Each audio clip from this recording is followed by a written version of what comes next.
Hey guys, what's going on today? I want to talk about what makes a pocket knife a good cutting tool. What makes it a good cutter? I'm not talking so much about edge retention in this video. I want to talk about what makes it a good cutter, right? What makes it slice well, because that's always a big discussion. And even more discussion is edge retention, but we'll get to that in another video. But let's just start with steels. Does having different steels make knives a better slicer, right? Is that the question? Does having 440C, which is considered by a lot to be a really low-end stainless steel, does having this and having, let's see, this is probably the newest steel I got, S45VN, like, is this because it's the newest, hottest steel, a better slicer than the 440C? Well, technically, because of the chemical makeup of the steel, one of the traits of S45VN is it's supposed to be better for sharpening. So I would say that, yes, that can make a difference. A higher end steel, I have noticed that you can get tackier edges on some steels that you can't on others. Although I can get a super nice sharp edge on 440C, I'm not saying you can't. Steels like the Sleipner tool steel, I can get a super scary edge on this Sleipner tool steel with my KME. That's why I got the KME here. That's what I use. KME fixed angle system. Knife goes in there. Rod goes in there, you sharpen at the blade, you can set your angle to whatever you want. So, and that leads to the next thing. What's your angle? What's the angle on your bevel? This one here is a really good example of, I got that laid back, I think to 17 degrees, but look how wide it is because it's so thick behind the edge. This knife is not a great slicer.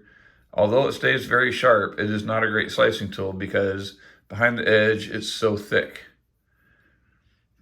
Yes, I can get a 17-degree beveled edge on it, which is great, but you slice into the material, you get past that beveled edge, and it starts to drag because of the thickness behind the edge. Whereas a knife like this one right here, this is the Cormorant by Kaiser, is so stinking thin. And it's hollow ground. Let's see if we can zoom in on the thickness of that edge. See how thin that gets. And it's hollow ground. And it's a tool steel. This is 3V. Man, this thing really cuts. Really slices really well. It's got all the good traits. It's a decent tool steel. And I've found in my experience that it seems like tool steels usually take a tackier edge. Nowadays, they're coming out with stainlesses that compete really well with tool steels, like the S45VN. But this one is 3V is pretty dang good. Holds edge really well. Here's an example. Well, we'll get to that knife in a little bit. But so thickness behind the edge geometry, some people call it, is really part of what makes a nice knife a good slicer. So if you get a really sharp edge with really good geometry, you have a very good cutting tool. Now, edge retention is a whole different thing. This 3V will definitely hold the edge longer than this 440C, but we're not talking about that right now. So I already know, obviously, the better the steel, usually the longer the edge retention, but we're talking about sliceability. What else can do it? Hardness, HRC, yes, that can have something to do with how sharp you can get your edge. The heat treatment. This is a ZDP 189 core, and in my past experience, I've only owned Spyderco ZDP, and man, you can get it so stinking scary sharp, it's crazy. But this one, I think something happened in the HRC process of it, the hardness of it, because every time I start to get a super fine edge on it, the edge just falls off. It's really weird. It forms a burr, and you go to the other side and flip it, and you start removing that burr, and instead of just removing the burr, it chips whole sections of the edge off. Very much similar to what's that steel? Geez, I can't think of it right now, but Spyderco uses it, but I just don't own any knives in it. And if it comes to me, I will mention it. Maximilt is what I call it, but Maximint. I'm sorry, I don't mean to make fun of it, but I've just had terrible luck with Maximint. I've sharpened it for other people, and I quit sharpening it for other people right away. I was like, man, no, it's fine. You hang on to it. It's not super hard with the KME like I have to get an edge on Maximint, but the same thing seemed to always happen. I'd get it, it'd get finer, and then it would just fall off. And you're starting all over again. And that was frustrating. I did finally learn the trick that you start with higher grits, do the edge, and then go back and then do the edge bevel. So you kind of have a micro bevel on there. So weird, kind of backwards from how you regularly do a knife, but it worked. So yeah. And then the other thing about this knife is the same thing, very thick behind the edge. And also look at how it's ground. See how it's ground all the way down to here, really thick. That also causes issues, whereas a knife like this one right here, and this is Nitro V steel where it's ground really high, or a knife like this Riot Wave where it's ground full flat ground, definitely gives you better, again, cutting geometry. And cutting geometry is important. And then heat treat is important because you can't get a good edge on a poorly heat treated knife. So it's very important, more important than even the steel. I mean, this is EDP 189, which is supposed to be a top of the line steel. If something's wrong with the heat treat, it will not take an edge like it should. And then you have differences back to heat treat. It seems like you have differences in heat treat from factory to factory. This is M390, which is one of my favorite steels, but this one is heat treated by Lion Steel, and it seems like to me it's just a little bit softer than the Riot M390, but I find that I can get, even though it's softer, I can get, or maybe because it's softer, I don't know, seems like I can get a tackier edge with this, but like 2 or 3 slices and the tackiness is gone, where this holds that tacky edge much longer. And then I want to talk a little bit about, there's a lot of videos you can watch out there with edge testing, and this is probably more edge retention, but we'll talk about it more in the edge retention video. But if you're going to buy a knife and you aren't sure, like you want to know, okay, this is a steel I've never used and I'd like to find out how good it is, by all means, check out some of the videos on here, especially by guys like Cedric and Ada. That guy, he does really good edge testing. It's not perfectly scientific. None of them on YouTube are. I've not yet seen one that has the actual right machinery or whatever to be a super scientific video. But for the most part, you can glean some information. But at the end of the day, of course, the only true experience of to truly find out how good a steel is and how sharp you can get it is to buy it and try it yourself and just see what happens. So, and then just your own personal expectations. If you're buying a buck knife, or not a buck, but a case knife, and I don't know what they use for their stainless, I think it's like 420C or something. It's one of the 420 steels that just aren't great, and you're expecting to get sharpness like you would get out of S45VN, it just isn't going to happen. It just isn't going to happen.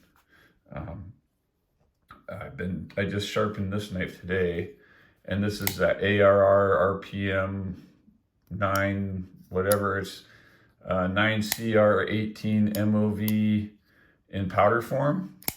And this knife came extremely dull, by the way. This is the CJRB Pyrite, and it sharpened up pretty nice, and it didn't take a super long time, but it's got a pretty decent edge on it now, and we're going to test it out and see how it goes. I've heard people say that it's not as, I heard one person say that it's not even as good as 8CR13 MOV, which makes no sense, chemically speaking, unless CJRB really screwed up the heat treat. But I've watched other videos with CJRB knife testing, and it's way outperformed at 8CR13 MOV. So hard to tell, but I'm going to find out on my own. And when I do the review, I'll let you know. My knife testing is daily use. I work as a carpenter at a yacht building facility, and I don't really carry a utility knife much, but I always carry a pocket knife, and I use them a lot. And for me, like when it comes down to edge retention, like I said in another video, but I'm going to talk about it just a little bit. I have found that I don't get, I'll put it to you this way. If I take this 440C knife to work and I use it, and it's a real hard knife use day where I'm cutting a lot of boxes and a lot of tape and a lot of stuff, and I know I'm going to be doing it for a few days in a row, I will get a couple days out of this before I need to touch it up, maybe strop it, or just a quick touch up on the stones. A couple days. Whereas something like M390, I'll get, 4 or 5 days. But I will dull both of them in a week's time. I will dull them. That's just the way it is. That's just the kind of use I put on a knife. I do not get exponentially different edge lasting ability out of a steel that's super expensive over one that's super cheap. So I kind of shoot, I like to shoot for the middle ground a little bit.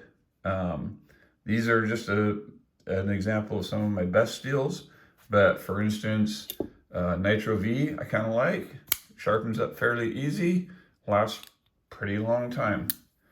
I don't have to have all M390 knives or all S45VN knives. I haven't tried Magna Cut yet. This one here is Vanex. Yeah, I get it. It's super rust resistant. That's for the edge retention video, but as thin as this is, I don't know. You would just think that it would be better. I don't know. It's okay. It's okay. I don't get enough to me to make the cost worth thinking that it's that much more worth than, a cheaper knife. The rest of the knife definitely does, the titanium and the milling and the this and the that and the clip and all that makes it pretty good. But I'm not super impressed with the steel. Like, not as impressed as I thought I would be. I thought I was going to be blown away by it. Where on the other hand, the 3V, oh boy, I really like 3V. I haven't had patina issues with it. I'm sure I will eventually. And I know that this one is ground exceptionally thin, which definitely makes a big difference. But man, this is a slicing, cutting machine right here. And I really like it. I really like M390. I like all these steels that I have on the table, really. Well, I don't like this stuff, but like I said, I like ZDP 189 and Spyderco. I don't know what the deal is with that. This being the newest steel that I own, S45VN. Man, I really like S45VN. What I like about it is it seems like it sharpens easier than either S35 or S30. And it just seems to hold an edge forever. Really good. Obviously, on a hard use week, I'll still roll it up and it'll need touch up, but it needs hardly any touch up.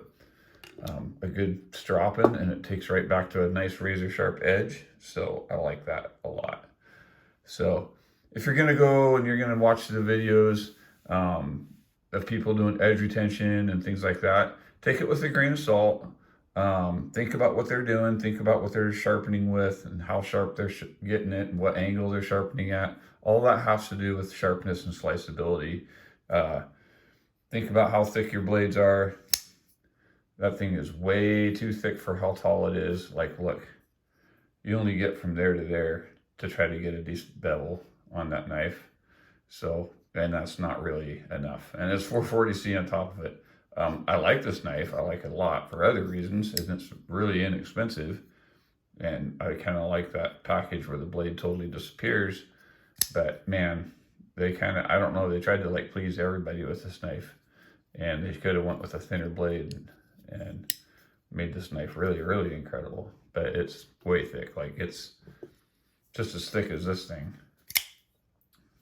And believe it or not, even though this one is so thick, and it's, you know, got a big, ugly, wide bevel on it to get it to the point where it slices decently, I love this knife. To me, it's got probably, I would consider one of the best filter tabs ever made. There's no super sharp jimping on it, and the direction that it's pointed, boop, perfect. It's great. It's great. So, yeah, great knife. I love this knife. Even though it's a big, thick, beastie thing, there's a reason that it's outlasted the Hinders and the Savenzas and all those, the Brad Southards and all those other super high-end knives that I've owned in the past. And that's a whole nother video that I'm going to talk about eventually. But anyway, there we go. This is my video on sharpness. Blade geometry, how thick's the blade? Steel, how sharp of an edge can you get on it? Is it a good steel that will hold a sharp edge without rolling? And then, yeah, that's pretty much the same. That's pretty much what makes a knife sharp. You know, blade geometry, edge thickness, and blade steel. You know, and then proper heat treat. If it's not heat treated properly, of course, it won't hold the edge at all. So anyway, I'm not an expert. As you can tell by the way I fumbled through this video, but it seems like I got a lot more views on my discussion videos and my review videos. But I've held and used a lot of different steels and a lot of different knives, and that's my own experience. So if you want experts, there's definitely guys on YouTube way better than me. Go check them out.